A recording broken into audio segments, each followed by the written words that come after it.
Rowan County Clerk Kim Davis continues to defy a federal judge's order denying couples marriage licenses, leading to some heated exchanges inside her office. After this morning's refusal to issue marriage licenses, what's next legally for Rowan County Clerk Kim Davis? Tracking, alerting, protecting. This is WKYT News at Noon. Good afternoon. Welcome in to WKYT News at Noon. I'm Bill Bryant. And I'm Barbara Bailey. There was a showdown at the Rowan County Courthouse this morning after Clerk Kim Davis defied a federal judge's court order and once again refused to issue marriage licenses to same-sex couples. One of those couples ended up facing off against Davis and things got tense. WKYT's Hillary Thornton was there for that confrontation, and she is live in Moorhead now with the latest in our top story at noon. Hillary? Groups on both sides of this debate remain outside of the courthouse here, at times chanting back and forth at one another, but for the most part the protests have remained peaceful. However, the same cannot be said for what took place inside of the clerk's office after Kim Davis once again defied the federal judge's orders. Protesters began showing up around 7:30 this morning, and as the doors opened at 8 o'clock, the first couple went in, and they were quickly denied a license. Another couple followed, making the same request, that request leading to a showdown inside the office as Clerk Kim Davis came out of her closed office to speak with the couple. You do not understand what you're doing to people. I do. But you're forcing your religion on other people. You can just stay, just I push can't back help away that from the the president counter. No, Just push back We're away not from the leaving until counter. we have a license. We're not leaving Then until you're we going to have have a a long license. day. When confronted with the fact her temporary stay was up, she responded by saying while the stay is up, she, however, is not done with her appeals. I just want you all to know that we are not issuing marriage license today. Why? Pending What appeal is left? pending the appeal in the Sixth Circuit.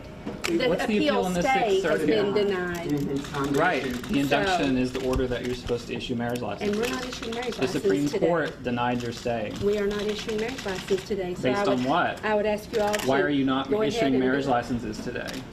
Because I'm not. Under Why? whose authority are Whose you not authority? issuing Under licenses? God's authority. I don't Did believe God in your tell you God. to do this? Did God I tell don't you believe to in your treat God. us I don't like believe in your this? I've God. asked you all to leave. You are interrupting my You can call the business. police if you want us to leave. You can call the police.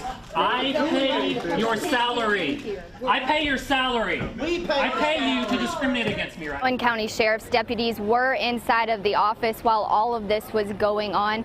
They say they will not do anything to take action against Davis until they receive a court order to do so. Live in Rowan County, Hillary Thornton, WKYT.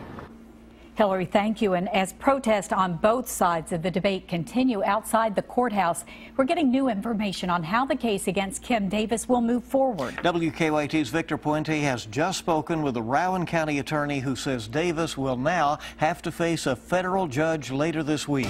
He continues our live top story team coverage at noon with these new details. Victor? After this morning's refusal, Davis could face fines or possible jail time. That's if a federal judge decides that she disobeyed his order that she must issue marriage licenses. Earlier today, ACLU attorneys filed a motion asking Bunning to find her in contempt. The motion said they didn't want jail time, but did seek fines. Judge David Bunning's office said he's reviewing the case right now. They also said they aren't commenting further on that case because it's still active. Rowan County Attorney Cecil Watkins said a hearing has been set for Thursday in federal court in Ashland to determine if Davis is in contempt. He said all of the clerks in her office have been ordered to attend. Protesters outside of the courthouse have lined up to both support and criticize Davis. But I'm just thankful that she has stood by her conviction, and we need people of conviction. It could be. Normally, what we've seen, normally the justice system moves extremely slow, and so what we've seen from 2 months ago to now has moved light speed ahead of what it usually does. Davis may also be facing state penalties. Last week, the Rowan County attorney referred a charge of official misconduct to the Attorney General. He said he couldn't prosecute because he's involved in that original lawsuit against Davis. Live in Rowan County, Victor Puente, WKYT. Victor, thank you very much. Now, if Davis is found in contempt of federal court, will she be removed from office? What we've found is there is no simple answer to that. WKYT's Rebecca Smith is at our live desk with more on that potential process. Rebecca? Good afternoon. We've had a lot of people asking us, why hasn't the clerk, Kim Davis, been removed from office? Because she is an elected official. It's not quite that easy. UK clinical professor of law Allison Connolly told me this morning the Kentucky Supreme Court can remove a clerk for failure to do their constitutional or statutory duty. She says it has happened before in the state where a clerk was removed from office. In this case, it was because of a felony.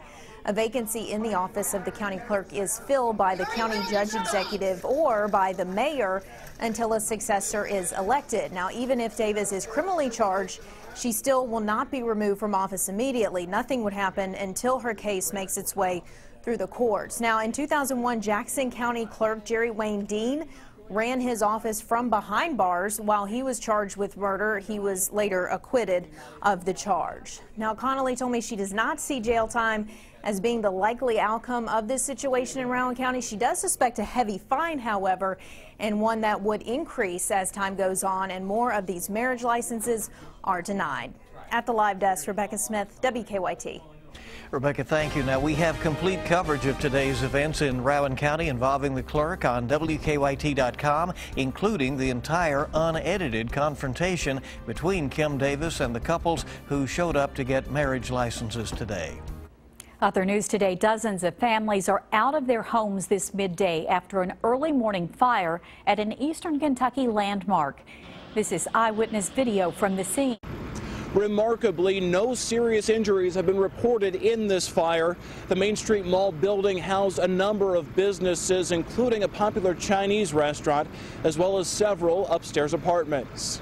The building dates back to the 1920s and was a well-known part of Hazard's downtown. Firefighters battled the flames all morning. We're told the fire displaced anywhere from 50 to 100 people. Everything that I worked so hard over the 2.5 years to get, and I worked hard and lost everything. We have nothing now, nothing. Firefighters are not sure what started the fire. Authorities closed down a portion of Main Street adjacent to the building, and we are told the road will likely be closed the rest of the day. Police are checking to make sure everyone who lived in the building got out in time. We're told a few people were taken from the scene to the hospital to get checked out. It's a terrible loss. It's going to be very difficult. We've got the Black Gold Festival coming up in 2 weeks. So it's going to cause major problems in getting this cleaned up and getting everything back to normal. Officials expect the building will be a total loss. City and county leaders tell us they've reached out to the American Red Cross for aid, and we're told the First Presbyterian Church on Broadway is opening its doors for anyone displaced by the fire. Reporting in Perry County, Matthew Rand, WKYT. Now, Hazard City Police say that all the businesses on the south end of Main Street will be closed today and tomorrow. Well, heat and humidity will be taking over the Bluegrass State for the next few days, and it could lead to a slight chance of rain. WKYT meteorologist Micah Harris live now at our First Alert Weather Center. And that's going to be the case all week long. We'll have a steamy week in store, and also looking for those slight chances of rain in toward the afternoon. It's going to be more about the heat and humidity than anything else. 82 degrees there in Richmond. We're sitting in the 80s all across the region. Still had some fog down in Middlesboro. That's why we're right there at 78 degrees. Planning ahead, we get off into the afternoon at 87. It's getting warmer and warmer each and every day, and we even have warmer temperatures than that in your forecast. So we do see those slight chances of rain too. A little different there for the weekend. We'll get into that coming up. All right, thank you, and we'll see you shortly. A committee will be meeting tonight to discuss a controversial dress code at a Central Kentucky school. According to the meeting's agenda, leaders at Woodford County High School plan to look at the current dress code, review an alternative code, and talk about the possibility of uniforms. The current dress code does not allow female students to show their collarbone. The meeting will be tonight at 6 in the school library. We have an update this afternoon on a historic building in Lexington. The Warwick Foundation says it raised enough money to save the Old People's Bank from demolition. Langley Properties, which owns the building, gave the foundation extra time to come up with $850,000 to move the building to West High Street. That 1960s era building will be turned into a community center called the People's Portal. Well, it's a celebration of America's native spirit. For the 8th year in a row, Governor Steve Beshear has declared September to be Bourbon Heritage Month. With his last year in office nearing its end, Governor Beshear is urging lawmakers to work on laws surrounding tourism and hospitality to keep up with the Commonwealth's booming bourbon industry. 2014 marked the largest production year for bourbon since 1970.